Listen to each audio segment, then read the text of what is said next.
Good evening बच्चों, divine institute YouTube channel पे आपका स्वागत, वंदन अभिनंदन है। आज हम हिंदी का समास टॉपिक लेके आया हूँ और समास क्या है, समास किसे कहते हैं और समास से जिस तरह से क्वेश्चन पूछे जाते हैं सारा कुछ हम जो है विस्तार से आपको बताएंगे। ठीक, चलते हैं। सबसे पहला पूछा जाता है समास। पूछा जाता है कि समास का शाब्दिक अर्थ क्या होता है। ये जो समास है ना, इस समास का जो शाब्दिक अर्थ होता है, क्या भैया? शाब्दिक अर्थ। तो समास का शाब्दिक अर्थ संक्षिप्त या संक्षेप। संक्षिप्त या संक्षेप। समास का शाब्दिक अर्थ संक्षिप्त या संक्षेप। तो समास का शाब्दिक अर्थ क्या होता है? संक्षिप्त या संक्षेप। आगे हम बात करेंगे कि जो समास है, ये जो समास है ना भैया, ये कितने शब्दों से मिलकर बना है। समास कितने शब्दों से मिलकर बना है? तो समास दो शब्दों से मिलकर बना है। और कौन कौन से? तो सम प्लस आस। सम प्लस आस। अगर हम इनके अर्थ की बात करें तो सम का अर्थ होता है बराबर। सम का अर्थ क्या होता है भैया? बराबर। और आस का अर्थ होता है रखना। क्या होता है? आस का अर्थ होता है रखना और सम का अर्थ होता है बराबर। समास में पद कितने होते हैं? बोला जाता है कि समास में पदों की संख्या कितनी होती है? कितनी होती है भैया? पदों की संख्या जो होती है वो 2 होती है। समास में पद कितने होते हैं? पदों की संख्या कितनी होती है? तो समास में 2 पद होते हैं। कौन कौन से? नंबर 1 पूर्व पद और नंबर 2 उत्तर पद। नंबर 2 उत्तर पद। नंबर 2 कौन सा है? उत्तर पद। जो पूर्व पद हमारा है, इसको हम प्रथम पद भी कहते हैं या पहला पद भी कहते हैं। यानी पूर्व पद को हम प्रथम पद भी कहते हैं और पहला पद भी कहते हैं। उत्तर पद को हम दूसरा पद या अंतिम पद कहते हैं। अंतिम पद कहते हैं। तो उत्तर पद को हम दूसरा पद या अंतिम पद कहते हैं और पूर्व पद को हम प्रथम या पहला पद कहते हैं। अब हम इसकी परिभाषा की बात करें, इस समास का परिभाषा क्या होती है? तो पूर्व पद और उत्तर पद। क्या भैया? पूर्व पद और उत्तर पद का संक्षिप्त रूप से, पूर्व पद और उत्तर पद का संक्षिप्त रूप से बराबर रखना, ये क्या कहलाता है? समास कहलाता है। क्या कहलाता है? समास। फिर समझिए, पूर्व पद और उत्तर पद को संक्षिप्त या संक्षेप रूप से बराबर रखना ही क्या कहलाता है? समास कहलाता है। ये तो भैया अपनी परिभाषा होगी। आप देखिए जो किताबी परिभाषा होती है वो ये होती है कि परस्पर, क्या भैया? परस्पर संबंध रखने वाले दो या दो से अधिक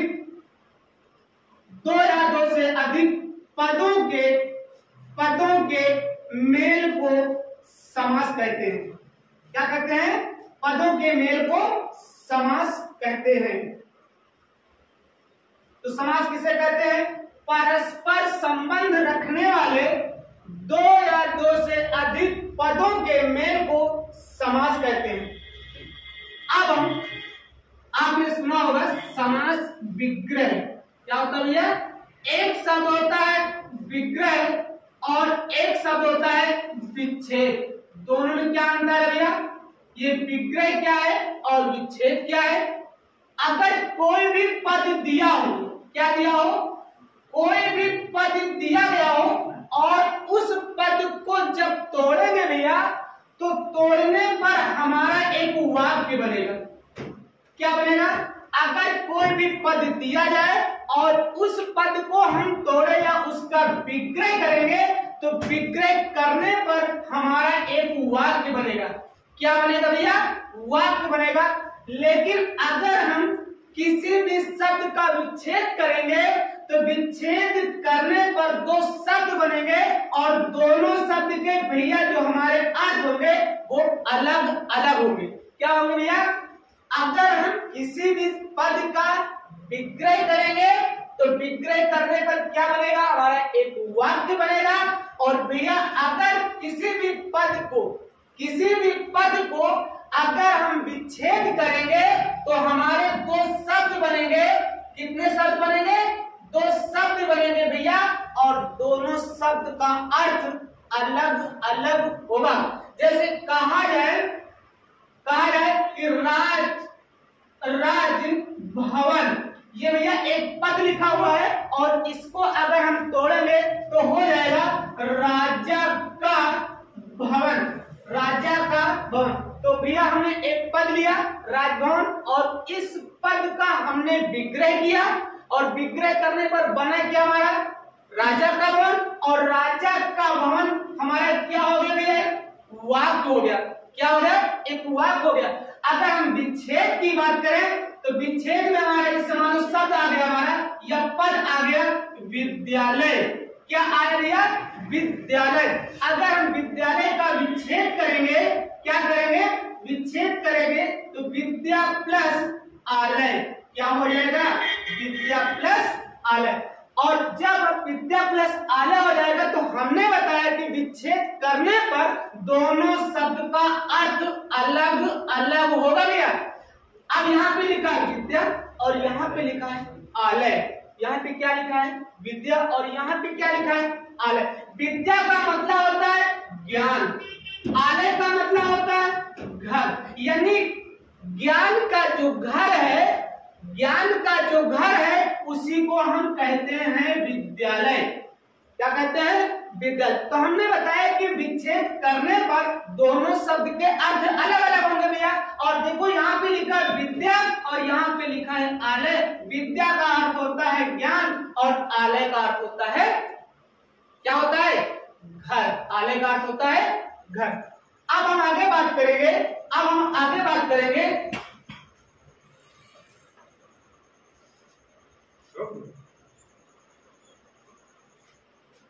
अब हम आगे चलते भैया, इसको मिटा देते हैं। समास। अब आगे हम बात करते हैं समास के प्रकार। किसकी बात करेंगे भैया? प्रकार की बात करेंगे। किसकी बात करेंगे? प्रकार। जब क्वेश्चन पूछा जाए कि मुख्य रूप से समास कितने प्रकार के होते हैं, समास कितने प्रकार के होते हैं, जब पूछा जाए कि मुख्य रूप से समास कितने प्रकार के होते हैं, तो मुख्य रूप से समास 4 प्रकार के होते हैं। कितने प्रकार के भैया? 4 प्रकार के। और अगर ये पूछा जाए कि कुल कितने होते हैं, समास की कुल संख्या कितनी होती है, तो जब कुल की बात करेंगे भैया तो हम कितने बताएंगे? 6 बताएंगे।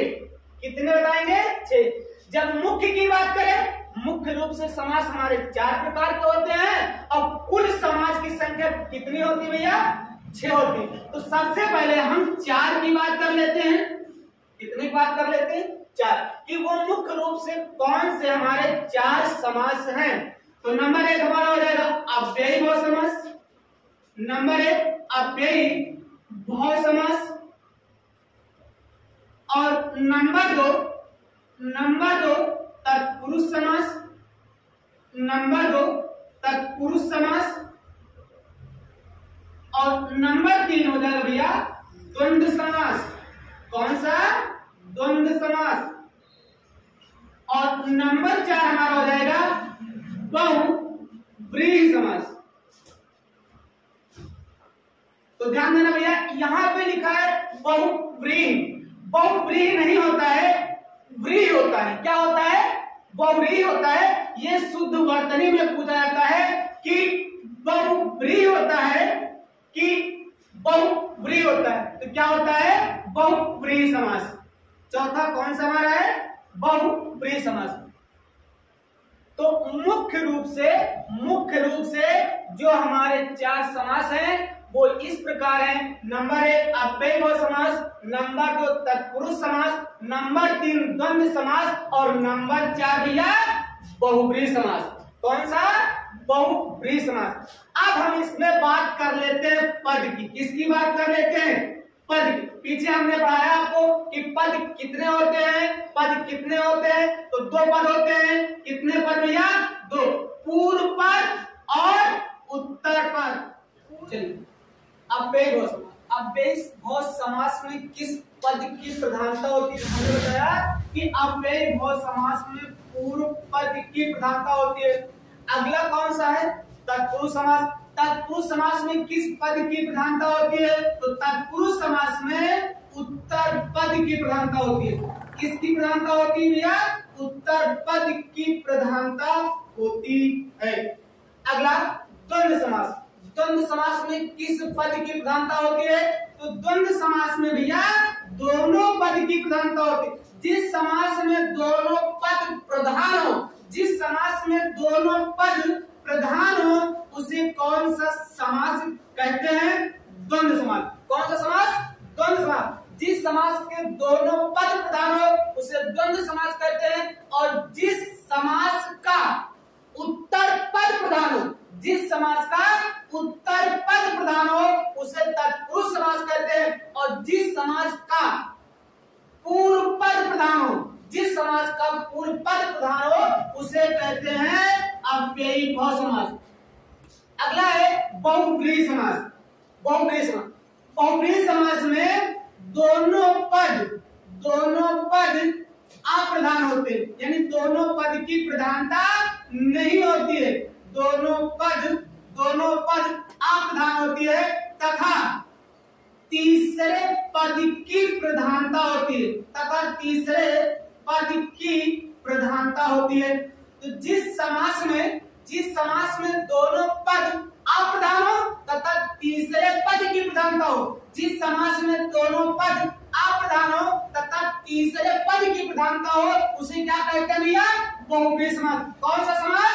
बहुव्रीहि समास। तो ये हमारे 4 समास जो है वो मुख्य रूप से है। किस रूप से भैया?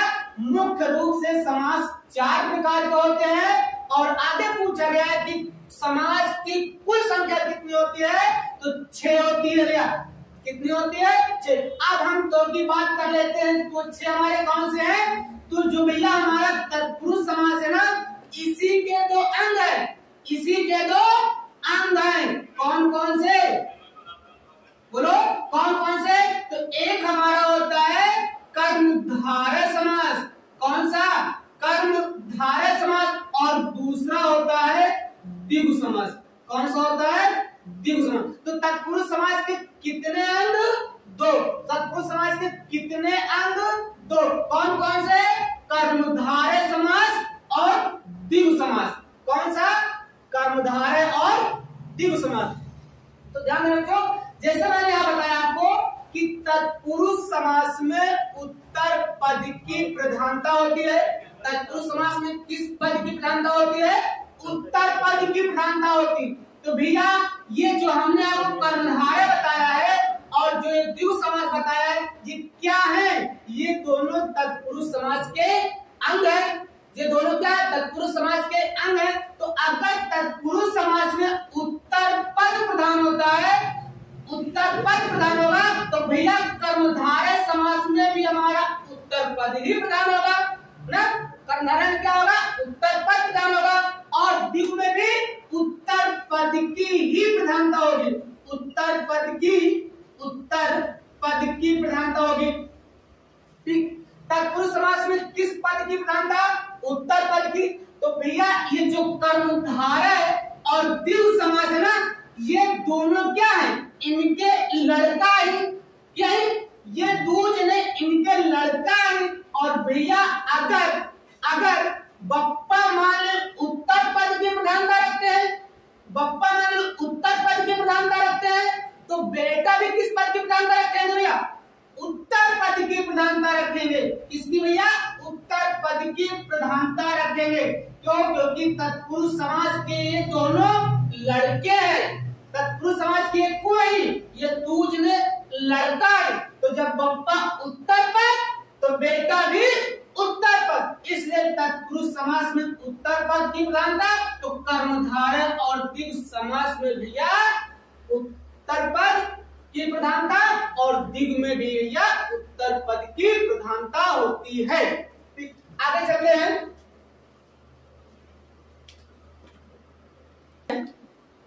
समास के जो मैंने भाग बताया है, जो अंग बताए गए, जो प्रकार बताए गए हैं, मुख्य रूप से कुल कितने होते हैं? सबसे पहला समास आपका होता है अव्ययी भाव समास।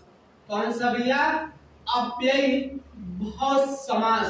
पहला समास हमारा कौन सा होता है? अव्ययी भाव समास होता है। कौन सा? अव्ययी भाव समास। अगर हम इसको देखें, ये लिखा है क्या? क्या लिखा है? अव्यय। क्या लिखा है भैया? अव्यय लिखा है। और इसको हम अलग कर लेंगे, ये क्या हो जाएगा? आ प्लस व्यय। क्या हो जाएगा? आ प्लस व्यय। ठीक। अब ये जो हमारा आ है, हिंदी में बताया गया है कि किसी शब्द के आगे कोई भी शब्द लगा है और उसके पहले क्या लगा है? आ लगा है।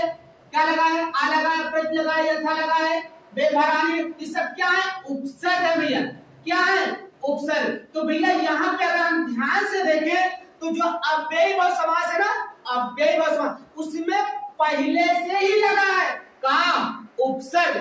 कहाँ लगा भैया? उपसर्ग। अगर जिस समास में पहले से ही उपसर्ग लगा हो, जिस समास में पहले से ही उपसर्ग लगा हो, तो उसको हम कह सकते हैं कि अव्ययी भाव समास के जितने भी उदाहरण होंगे, अव्ययी भाव समास के जितने भी उदाहरण होंगे भैया, सब में क्या लगा होगा? क्या लगा होगा? उपसर्ग लगा होगा। और भैया उपसर्ग जो है वो शब्द के पहले लगता है। कहाँ लगता है? शब्द के पहले लगता है। कहाँ लगता है? शब्द के पहले लगता है। चलिए आइए हम परिभाषा की बात कर लेते हैं। परिभाषा की बात कर लेते हैं। अव्ययी भाव, जिस समास का पूर्व पद प्रधान हो, पूर्व पद प्रधान हो, जिस समास का पूर्व पद प्रधान हो, उसे कहते हैं अव्ययी भाव समास। कौन सा समास कहते हैं? अव्ययी भाव। और अव्ययी भाव समास के जितने भी शब्द होते हैं, अव्ययी भाव समास के जितने भी शब्द होते हैं, शब्दों के साथ क्या लगा होता है? उपसर्ग। क्या लगा होता है? उपसर्ग। अगर कहीं पर आपको किसी भी शब्द के साथ उपसर्ग दिख जाए भैया, क्या दिख जाए? उपसर्ग दिख जाए, तो भैया आप उसमें क्या बता देना? अव्ययी भाव समास। क्या बता देना? अव्ययी भाव समास होता है। चलिए आइए हम पहचान बताते हैं कि अव्ययी भाव समास में उपसर्ग कौन सा होते हैं, उनकी पहचान क्या होती है? पहचान क्या होती है? पहचान, यदि किसी भी शब्द के साथ प्रति, यथा, बे, भर, आ, नी, बद, अनु, क्या? प्रति, यथा, बे, भर, आनी, पद, अनु। अगर किसी भी शब्द के साथ प्रति लगाओ, यथा लगाओ, बे लगाओ, भर लगाओ, आ, नी, पद, अनु, ऐसे अगर शब्द किसी भी शब्द के साथ जुड़े हैं तो उसको कौन सा समास कहेंगे? कौन सा? अव्ययी भाव समास। और ये सब क्या है भैया? ये जो हमने लिखा है, आपको जो बताया है, प्रति, यथा, बे, भर, आनी, पद, अनु, ये सब क्या है? ये सब हमारे उपसर्ग है भैया। ये सब हमारे क्या है? उपसर्ग। क्या है? उपसर्ग। देखिए जैसे कहा है यथा शक्ति, यथा शक्ति। तो देखो भैया यहाँ पे क्या लिखा? यथा शक्ति। तो यथा शक्ति में उपसर्ग कुछ मिला? हाँ मिला। कहाँ मिला? उपसर्ग कहाँ मिला भैया? यथा। कहाँ मिला? यथा भैया उपसर्ग मिला, इसलिए यथा शक्ति में समास कौन सा?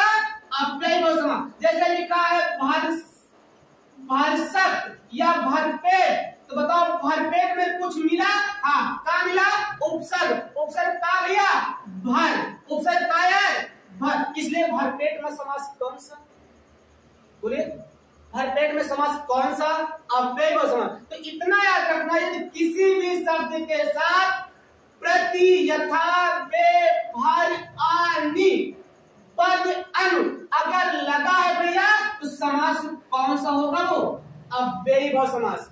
कौन सा समास, भूलना नहीं है, इतना याद करके रखना है कि प्रति यथा वे भर आनी पद अनु लगा है और ये उपसर्ग है, तो समास कौन सा, समास कौन, जिस समास के शब्दों के साथ उपसर्ग लगा होता है उसे कहते हैं अव्ययभाव समास।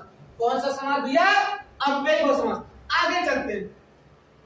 अगर भैया कहीं पर, अगर कहीं पर आपको शब्द मिले, क्या मिले, शब्द, और शब्द दो हो, ध्यान सुनना, अगर कहीं पर आपको दो शब्द मिल जाए, क्या मिल जाए, दो शब्द, और दोनों शब्द एक ही जैसे हो। अगर कहीं पर आपको दो शब्द मिले और दोनों शब्द एक ही जैसे हो तो वहां पे समास कौन सा होगा, अव्ययभाव समास। कौन सा समास, अव्ययभाव समास। जैसे लिखा है रातों रात, क्या लिखा भैया, रातों रात, यानी रात रात। देखो हमने कहा जहां पर दो शब्द लिखे हो और दोनों समान लिखे हो वहां पे समास कौन सा बता देगा आपको, अव्ययभाव। तो यहाँ पे लिखा रात और यहाँ पे क्या लिखा है, रात। तो बताओ दोनों शब्द समान है ना, दोनों शब्द समान है ना, तो समास कौन सा भैया, अव्ययभाव समास। समास कौन सा, अव्यय। जैसे कहा जाए कलो कल, कलो कल, यानी कल कल, का भैया कल का। देखो दोनों शब्द समान है ना भैया, दोनों शब्द समान है, और जब दोनों शब्द समान है समास कौन सा, अव्ययभाव। धीरे धीरे में समास कौन सा, अव्ययभाव समास। धीरे धीरे समास कौन सा, अव्ययभाव। जगह जगह दोनों शब्द समान है, जगह जगह दोनों शब्द समान है, और जब भैया दोनों शब्द अगर समान है भैया तो समास कौन सा, अव्ययभाव समास। याद रखोगे ना, भूलोगे तो नहीं। अगर कहीं पर कोई भी शब्द दिख जाए और दोनों शब्द में समानता दिखे, यदि दोनों शब्द एक ही हो तो समास कौन सा बता देना आपको, अव्ययभाव समास। अब हमारा अव्ययभाव हो गया समाप्त। क्या हो गया, अव्ययभाव हो गया समाप्त। तो अव्ययभाव समास हमारा समाप्त हो गया, और उम्मीद करते हैं कि सबके समझ में आया होगा। सबके समझ में आया ना, बोलो सबके समझ में आया ना। चलिए आगे देखिए, अगला समास हमारा भैया तत्पुरुष समास। कौन सा समास, तत्पुरुष समास। कौन सा समास, तत्पुरुष। जिस समास में, याद रखना, जिस समास में उत्तर पद की प्रधानता होती है, जिस समास में उत्तर पद की प्रधानता होती है, उस उत्तर पद की प्रधानता होती है उसे कौन सा समास कहते हैं, तत्पुरुष समास। कौन सा समास, तत्पुरुष समास। जिस समास में उत्तर पद की प्रधानता होती है उसे तत्पुरुष समास कहते हैं। चलिए देखिए, अब जो हमारे तत्पुरुष समास है यहां से बताता है कि कारक, क्या भैया, कारक विभक्ति के अनुसार, किसके अनुसार, कारक विभक्ति के अनुसार तत्पुरुष समास को कितने भागों में बांटा गया है। किसके अनुसार, कारक विभक्ति चिन्ह के अनुसार। किसके अनुसार, ध्यान देना, कारक विभक्ति चिन्ह के अनुसार जो तत्पुरुष समास को कितने भागों में बांटा गया है, 6 भागों में बांटा गया है। कितने भागों में, 6 भागों में। और अगर पूछे कारक विभक्ति कितने प्रकार के होते हैं, तो कारक विभक्ति के चिन्ह होते हैं भैया 8 प्रकार के होते हैं। कितने होते हैं, 8 होते हैं। और कौन कौन से 8 होते हैं, तो भैया कर्ता, कर्म,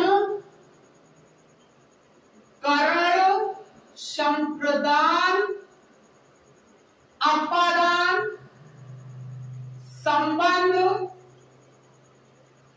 अधिकरण और संबोधन।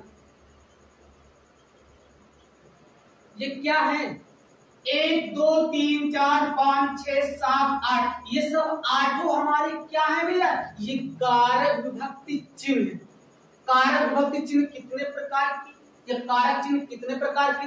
8 प्रकार। कौन कौन से? कर्ता, कर्म, करण, संप्रदान, अपादान, संबंध, अधिकरण और संबोधन। तो इन्हीं जो 8 कारक दिए गए ना, जो 8 कारक दिए गए, इन्हीं में से 6 कारक को, कितने कारक को? 6 कारक को तत्पुरुष समास में रखा गया है। कितने कारकों को? 6 कारक को तत्पुरुष समास में रखा गया है। और वो 6 कारक कौन कौन से होते हैं? तो जो हमारा कर्ता कारक है और संबोधन कारक, यानी कर्ता और संबोधन को हटा के बाकी जितने 6 हमारे कारक होते हैं वो 6 के 6 ही तत्पुरुष समास के भाग है या अंग है। तो कारक विभक्ति के अनुसार तत्पुरुष समास को कितने भागों में बांटा गया है? 6 भागों में। कितने भागों में भैया? 6 भागों में। अब देखते हैं ये कर्म, करण, संप्रदान, अपादान, संबंध, अधिकरण क्या? तो अगर किसी भी पद को अलग किया जाए, ठीक, अलग किया जाए और उनके बीच में क्या लग जाए? क्या लग जाए भैया? में, से, के द्वारा, का, की, के लिए, पर, में से, के द्वारा, का, की, को, के लिए, पर, ये सब क्या? ये कारक विभक्ति चिन्ह, ये कारक के चिन्ह। तो देखो सबसे पहले क्या लिखा है? क्या लिखा है? क्या लिखा है?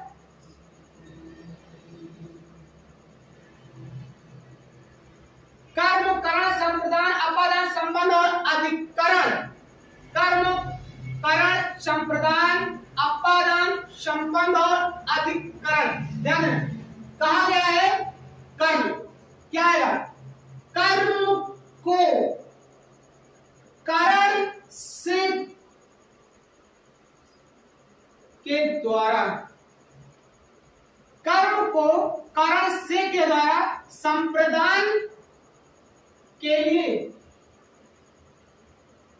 अपादान से,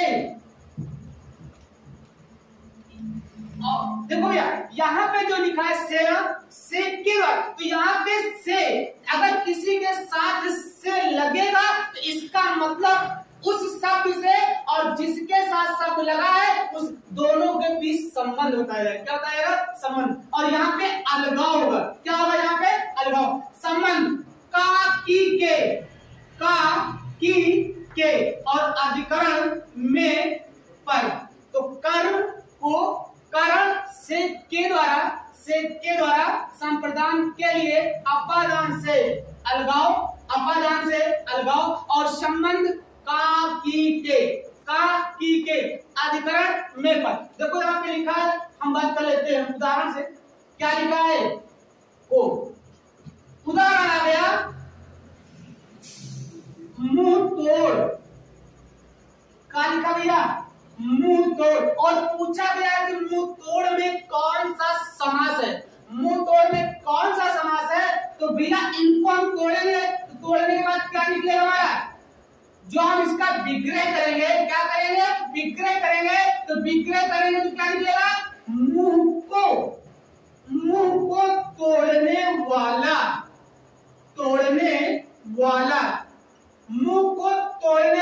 क्या मिला भैया आपको? को। क्या मिला? को। तो कौन सा तत्पुरुष समास? को। कौन सा तत्पुरुष समास? को चिन्ह मिला हमको, इसका मतलब इसमें तत्पुरुष समास हो जाएगा कर्म। कौन सा हो जाएगा? कर्म। तो इस तरह जितने भी हमारे उदाहरण आएंगे तत्पुरुष समास के, उनको तोड़ेंगे, उनका विग्रह करेंगे। तो को, से, के द्वारा, के लिए, से, का, की, के और में, पर, इनमें से अलग किया जाएगा।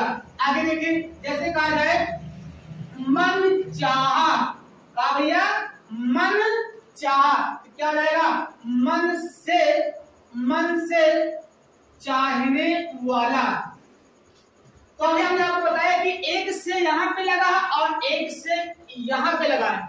यानी करण से, अपादान से, लेकिन दोनों का मतलब अलग अलग, दोनों का मतलब अलग। यहाँ लिखा मन से चाहने वाला, यानी यहाँ पे मन से चाहने वाले संबंध बताया जा रहा है। क्या बताया जा रहा है कि वह मन से चाह रहा है। और इसमें क्या होगा भैया, जैसे कहा जाए धनहीन, धनहीन, इसका रहेगा धन से हीन।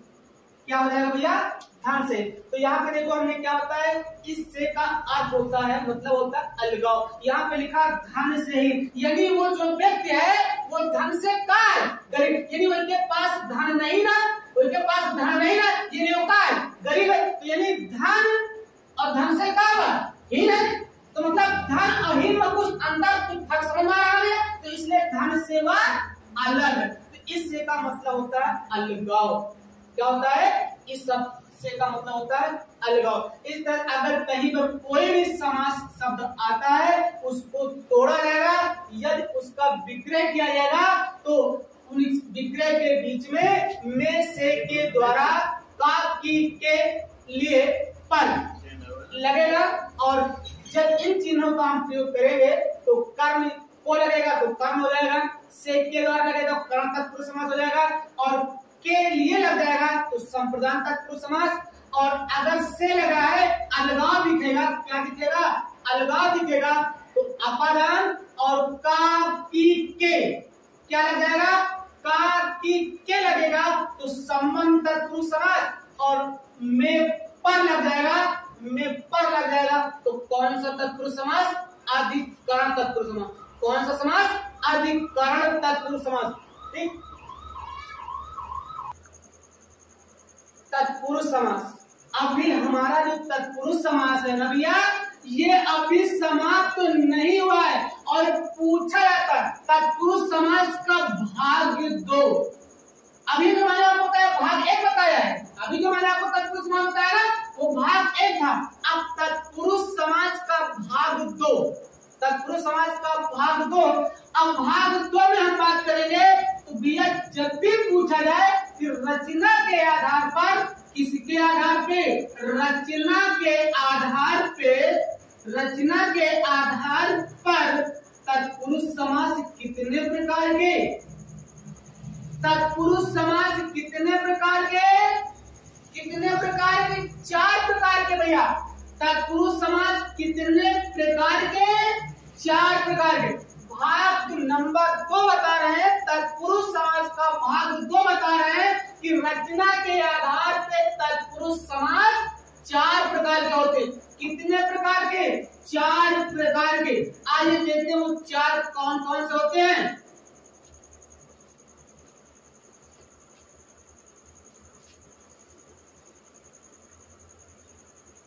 सबसे पहला नए तत्पुरुष समास, नए तत्पुरुष समास। और नंबर 2 है, नंबर 2 उपपद तत्पुरुष समास, उपपद तत्पुरुष समास, उपपद तत्पुरुष समास। और नंबर 3 है भैया, नंबर 3 है लुप्त पद तत्पुरुष समास। कौन सा, लुप्त पद तत्पुरुष समास। कौन सा, लुप्त पद तत्पुरुष समास। और चौथा है भैया अलुप्त तत्पुरुष समास। कौन सा, अलुप्त तत्पुरुष समास। तो तत्पुरुष समास का भाग नंबर 2 है। कौन सा भाग है, भाग 2 है। और भाग 2 में बताया गया है कि रचना के आधार पर, रचना के आधार पर तत्पुरुष समास कितने प्रकार के होते हैं। तत्पुरुष समास कितने प्रकार के होते हैं भैया, 4 प्रकार के होते हैं। कितने प्रकार के होते हैं, 4 प्रकार के होते हैं। अब वो 4 कौन कौन से हैं। नंबर 1 नए तत्पुरुष समास, नंबर 2 उपपद तत्पुरुष समास, और नंबर 3 लुप्त पद तत्पुरुष समास, और नंबर 4 भैया अलुप्त तत्पुरुष समास। कौन सा, अलुप्त तत्पुरुष समास। ध्यान देना, अभी आपने उपसर्ग पढ़ा। क्या पढ़ा, उपसर्ग पढ़ा कि यदि किसी भी शब्द के साथ, किसी भी शब्द के साथ प्रति, यथा, बे, भर, आ, नी, बद, प्रति, यथा, बे, भर, आनी, अगर लगा है शब्द के साथ अगर ये उपसर्ग लगे हैं तो समास कौन सा होगा? समास कौन सा होगा? अव्ययी भाव समास। अब आगे ध्यान देने वाली बात क्या, नए तत्पुरुष समास में भी हमारे उपसर्ग ही होंगे। क्या होंगे भैया? उपसर्ग। क्या होगा? उपसर्ग। अब यहाँ पे लिखा है प्रति यथा वेद भर आनी बदन, लेकिन जो नए तत्पुरुष समास में होता है उसकी पहचान क्या है? कौन कौन से उपसर्ग लगेंगे? अगर किसी भी शब्द के साथ क्या लगाओ? ना लगाओ।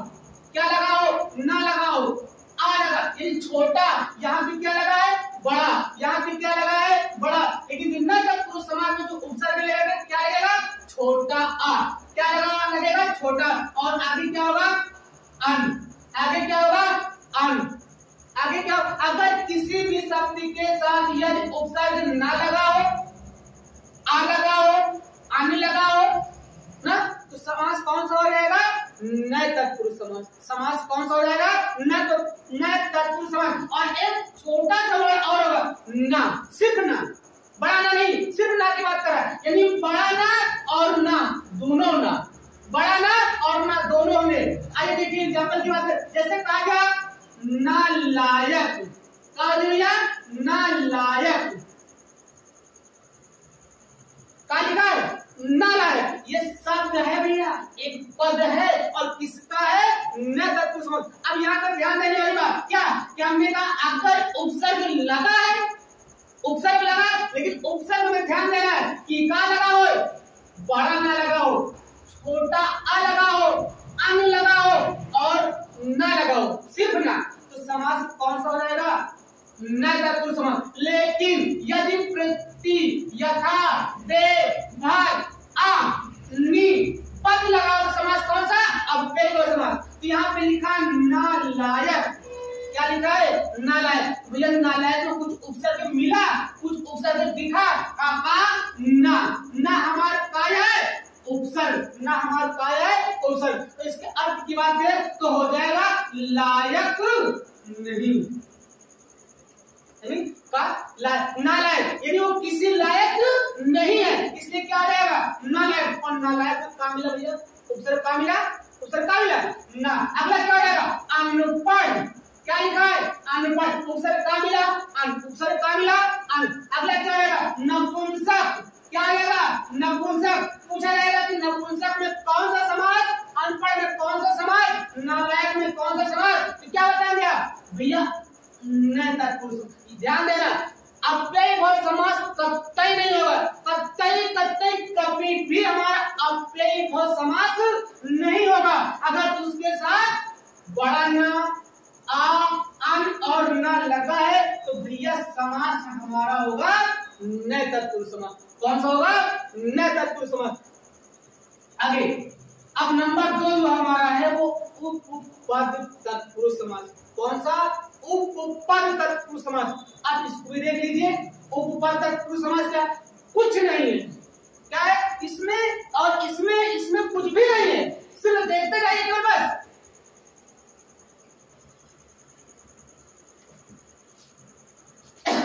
अगला है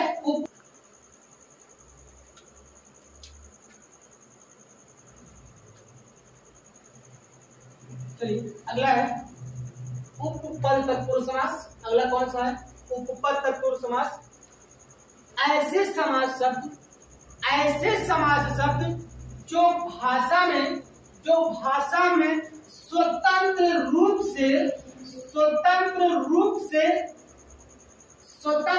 से प्रयुक्त नहीं होते।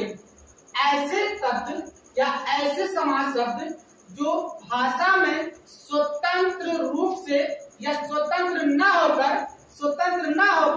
प्रत्यय के रूप में प्रयोग किए जाते हैं। फिर सुनना, ऐसे समास शब्द जो भाषा में स्वतंत्र न होकर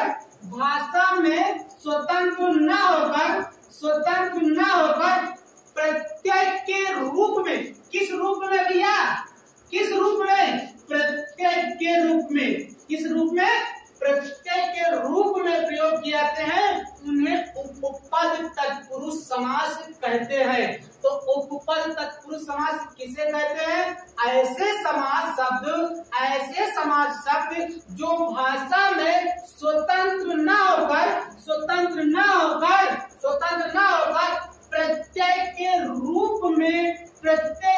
रूप में प्रयुक्त होते हैं, उसे उपपद तत्पुरुष समास कहते हैं। उसे क्या कहते हैं? उपपद तत्पुरुष समास। ये तो रही आपकी परिभाषा। अब आपको पहचानना कैसे? अभी आपने पढ़ा, क्या पढ़ा कि अगर किसी भी शब्द के साथ उपसर्ग लगा तो समास कौन सा? अव्ययी समास या तो हमारा नए तत्पुरुष समास होगा। लेकिन अब ये जानना है कि भैया अगर किसी भी शब्द के साथ क्या लगाओ? प्रत्यय लगाओ। कुछ नहीं करना है, इतना ध्यान देना है। क्या ध्यान देना है कि अगर कोई शब्द लिखा है, कोई भी शब्द लिखा है या कोई पद लिखा है, उसके साथ क्या लगा है? प्रत्यय। क्या लगा है? प्रत्यय लगा तो समास कौन सा? उपपद तत्पुरुष समास। कौन सा? उपपद तत्पुरुष समास। देखिए कैसे, जैसे यहाँ पर लिखा सर्वज्ञ। क्या लिखा है? सर्वज्ञ। अब बताओ सर्वज्ञ में प्रत्यय है ना? सर्वज्ञ में प्रत्यय है ना? कहाँ? ज्ञ हमारा क्या है? प्रत्यय। तो सर्वज्ञ में समास कौन सा? उपपद तत्पुरुष समास। जो कि हमने बताया कि अगर कोई भी शब्द दिखे उसमें प्रत्यय लगा तो समास कौन सा? उपपद तत्पुरुष समास। ठीक, तो यहाँ पे प्रत्यय क्या मिला हमारा? क्या? यानी सब कुछ जानने वाला ये क्या कहलाता है हमारा? सब कुछ जानने वाला क्या होता है? सर्वज्ञ। क्या कहते हैं? सर्वज्ञ। अब देखिए, जो हमारा उपपद तत्पुरुष समास है, इसकी जो पहचान है, एक पहचान हमने आपको यह बता दिया कि शब्द के साथ क्या लगा होगा? प्रत्यय लगा होगा। एक पहचान मैंने क्या बताया कि अगर शब्द लिखा है, पद लिखा है, तो उसके साथ का लगा है? प्रत्यय।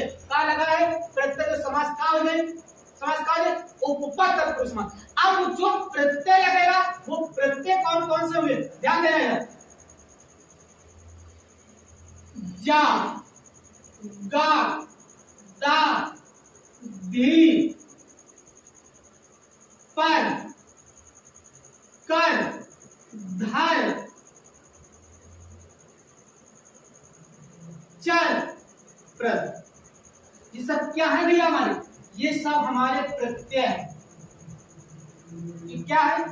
यदि किसी भी शब्द के साथ, ध्यान देना, किसी भी शब्द के साथ प्रत्यय में का लगा हो, जा लगा हो, क्या लगा हो, जा लगा हो, या ग लगा हो, या दा लगा हो, या धी लगा हो, और या ज्ञ लगा हो, पर, कर, धर, चर, प्रद। अगर ये प्रत्यय शब्द किसी भी शब्द के साथ लगे हैं भैया, तो सीधा क्या बता देना? उपपद तत्पुरुष समास। कौन सा समास? उपपद तत्पुरुष समास। देखिए कैसे, जैसे मैंने कहा सर्वज्ञ सब कुछ जानने वाला, सब कुछ जान। अगला कारक कष्टप्रद। तो हमरा का मिला भैया? यहाँ का मिला? प्रद। और प्रद काया, प्रद काया, काया प्रत्यय। काया भैया प्रत्यय, यानी कष्ट प्रदान करने वाला। क्या है? कष्ट प्रदान करने वाला। कष्ट प्रदान करने वाला। तो भैया अगला, जैसे यहाँ पे लिखा है जा, है ना? क्या लिखा है? जा। जैसे कहा है पंकज, क्या लिखा भैया? पंकज। अब पंकज में कुछ दिख रहा है? हाँ, क्या दिख रहा है? प्रत्यय। और प्रत्यय का लगा है? जा। तो जा का है? प्रत्यय। यानी अब इसको हम तोड़ लेंगे तो हो जाएगा पंक और प्लस जा। तो पंक मतलब क्या होता है? कीचड़। पंक मतलब क्या? यानी कीचड़ में जन्म, यानी उत्पन्न होने वाला ये क्या कहलाता है? पंकज। और पंकज का है? पर्यायवाची है। कमल का पर्यायवाची है। कमल का पर्यायवाची का है? पंकज। तो यानी कमल कहाँ खिलता है?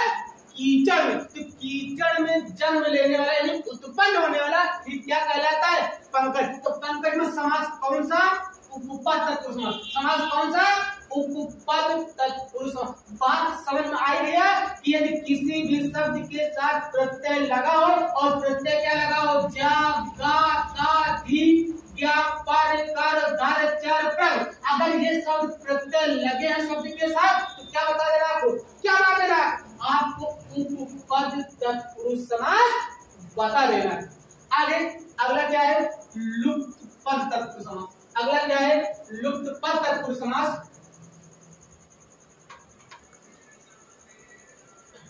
चलिए आगे अगला हमारा टॉपिक है लुप्त पद।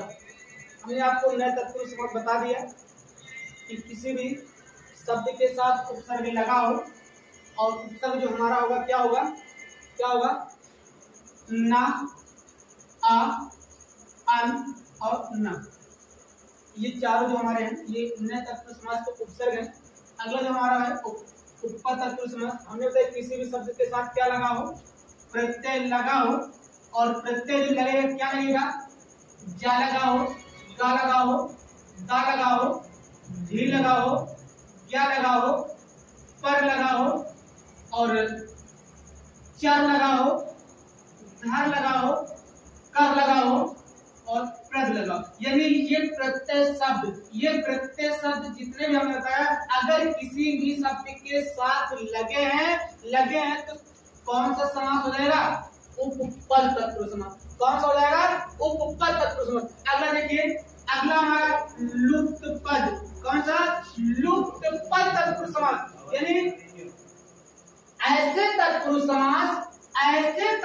समास जिसमें कारक विभक्ति के साथ कैसे? ऐसे तत्पुरुष समास जिसमें कारक विभक्ति के साथ किसी अन्य पद का लोप होता है। क्या होता है? किसी अन्य पद का लोप होता है, उसे कहते हैं लुप्त पद तत्पुरुष समास। समझ में बात आई? लुप्त पद तत्पुरुष समास किसे कहते हैं? ऐसे तत्पुरुष समास जिसमें कारक विभक्ति के साथ अन्य पदों का लोप होता है, उसे क्या कहते हैं? लुप्त पद तत्पुरुष समास। जैसे कहा जाए, क्या कहा जाए? पकौड़ी। क्या कहा जाए? पकौड़ी। पकौड़ी में कौन सा समास? भैया लुप्त पद तत्पुरुष समास। कौन सा?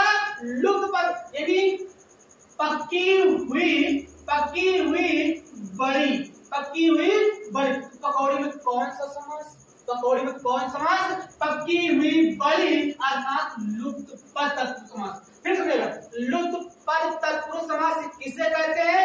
ऐसे तत्पुरुष समास जिसमें कारक विभक्ति के साथ अन्य पदों का लोप होता है, उसे क्या कहते हैं? लुप्त पद तत्पुरुष समास। समाप्त। लुप्त पद तत्पुरुष समास भी आपका समाप्त हो गया। अगला है अलुप्त तत्पुरुष समास। कौन सा? अलुप्त तत्पुरुष समास। ऐसे तत्पुरुष समास जिसमें कारक विभक्ति, कौन सा? कारक विभक्ति किसी न किसी रूप में बनी है। और यहाँ पे क्या कहा कि कारक विभक्ति के साथ कुछ अन्य पदों का लोप हो, तो क्या कहेंगे उसको? लुप्त पद तत्पुरुष समास कहेंगे। क्या कहेंगे? लुप्त पद तत्पुरुष समास। लेकिन अगर भैया कारक विभक्ति किसी न किसी रूप में बनी है, उसको कहेंगे अलुप्त तत्पुरुष समास। क्या कहेंगे? अलुप्त तत्पुरुष समास। समझ में बात है कि अलुप्त तत्पुरुष समास किसे कहते हैं? कि ऐसे तत्पुरुष समास जिसमें कारक विभक्ति किसी न किसी रूप में बनी हो, उसे क्या कहेंगे? अलुप्त तत्पुरुष समास। क्या कहेंगे? अलुप्त तत्पुरुष समास। अलुप्त तत्पुरुष समास का उदाहरण क्या क्या है? अलुप्त तत्पुरुष का उदाहरण ले लीजिए। जैसे कहा जाए थानेदार में कौन समास?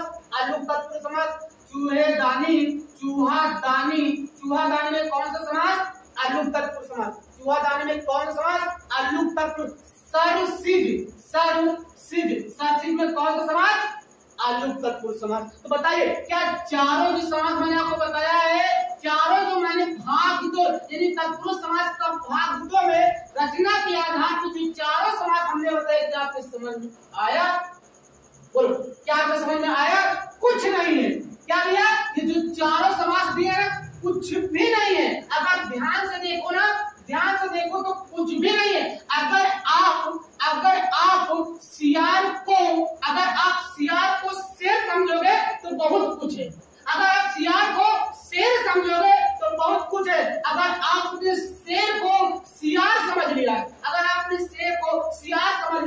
इसका मतलब कुछ भी नहीं है, इसका मतलब कुछ भी नहीं है।